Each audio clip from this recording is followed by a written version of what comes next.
got a bite. One of the most offensive films with the gratuitous images, Father of the Bride 2.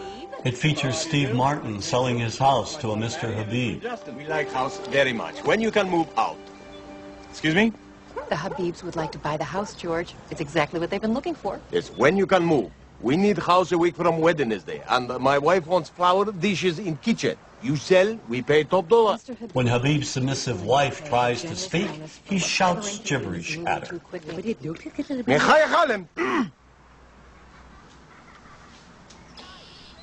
And then he offers Martin a $15,000 cash bonus to move out in 10 days. Making real estate history here, George. When Martin tells Mr. Habib that he doesn't want to sell the house after all, he finds Habib's wrecking crew there, ready to demolish his beautiful home.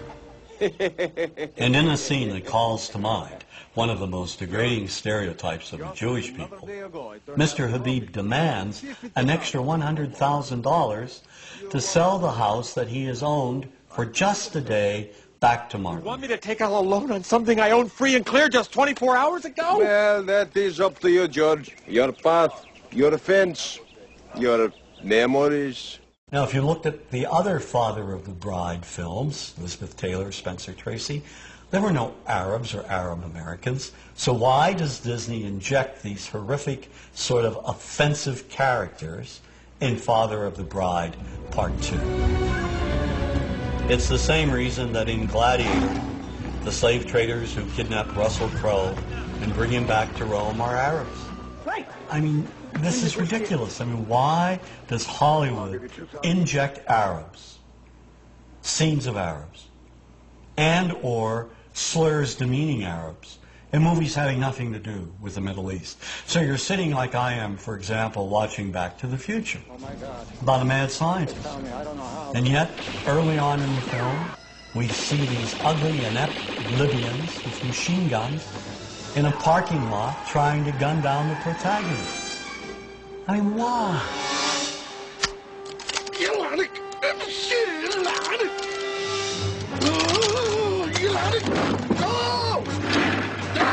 This movie wasn't about the future.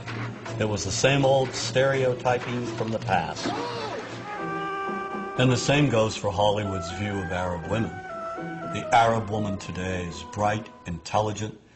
She's someone who is exceeding in all professions. And yet this reality still is being denied us on silver screens. The highly sexualized belly dancer has been with us from the beginning of Hollywood's history, inspired by early images of the Orient as the place of exoticism, intrigue, and passion. But in recent years, this image has dramatically changed. The Arab woman is now projected as a bomber, a terrorist. Added to this image is what I call bundles in black. Veiled women in the background, in the shadows, submissive. It seems the more Arab women advance, the more Hollywood keeps them locked in the past.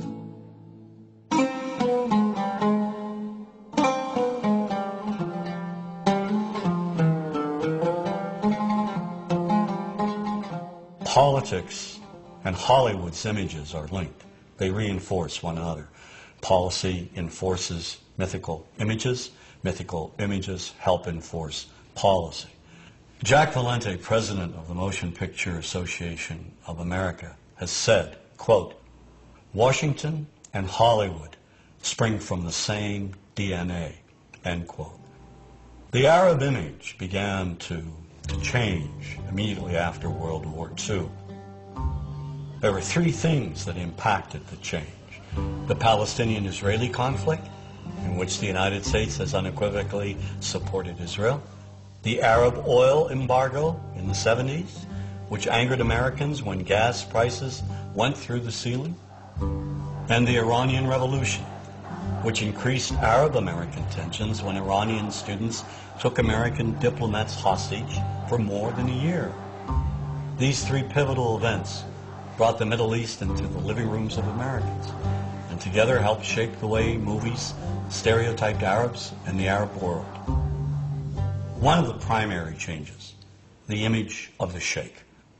In movies such as Rollover, he's out to take over the world with his money, or he's up to no good trying to buy chunks of America. Mrs. Winters, I think I should tell you there are those in the family who do not think we should be making this offer at all. I assume if you could have found venture capital of this sort for a company like Winterchem in America, you would not be coming all the way to Arabia looking for it. You see the oily sheik in Spielberg's Indiana Jones and The Last Crusade. You see the money-grubbing sheik who's out to commit all kinds of terrorism and launch a missile in earnest in the army. Gentlemen, behold my special club, the Pluton missile. With it, I will bring the infidels to their knees and be leader in the Arab world. One of the myths in the 70s was that the Arabs are coming over, buying up chunks of America. And of course, this was reflected in the cinema. The Arabs have taken billions of dollars out of this country, and now they must put it back. One of my favorite movies of all time, racist though it may be, is Network, about commercial television. Ladies and gentlemen, let's hear it. How do you feel? We're mad now, and we're not going to take this anymore. Network features a TV anchor rising to superstardom. How? He unleashes wild rants against the system on the air. But he directs the angriest of all his rants at Arabs, who he says are buying up America. They're buying it for the Saudi Arabian Investment Corporation. They're buying it for the Arabs. The anchor, Howard Beale, calls on the American people to rise up and stop the Arab buyout of his TV network. Listen to me, goddammit. The Arabs are simply buying us.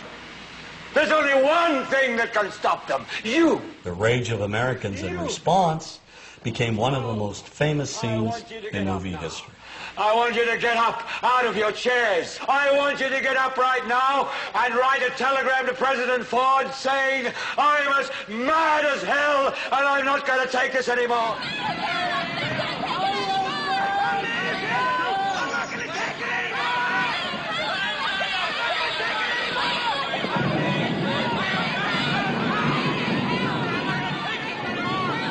This kind of anger, the anger born of fear, all of it in response to a perceived conspiracy and threat by a specific group of people, well, we've seen and heard this before.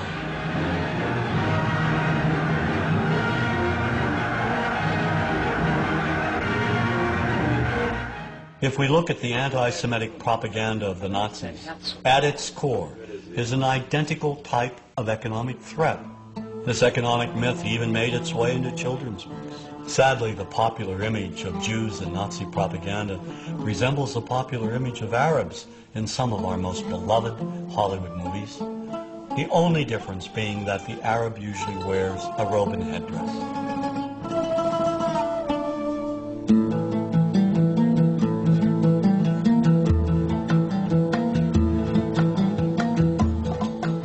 Another way we can look at the connection between politics and entertainment, Washington and Hollywood, is the manner in which historically cinema has projected the Palestinian people.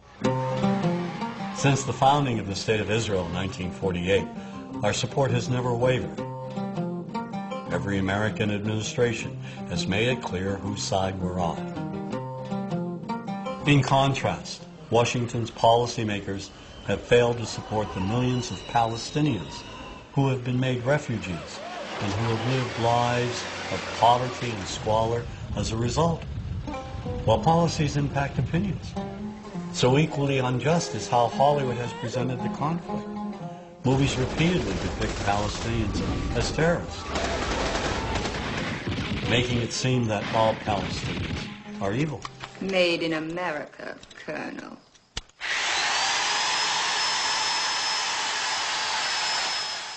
Now that image has been perpetuated by Hollywood films, beginning with the film Exodus.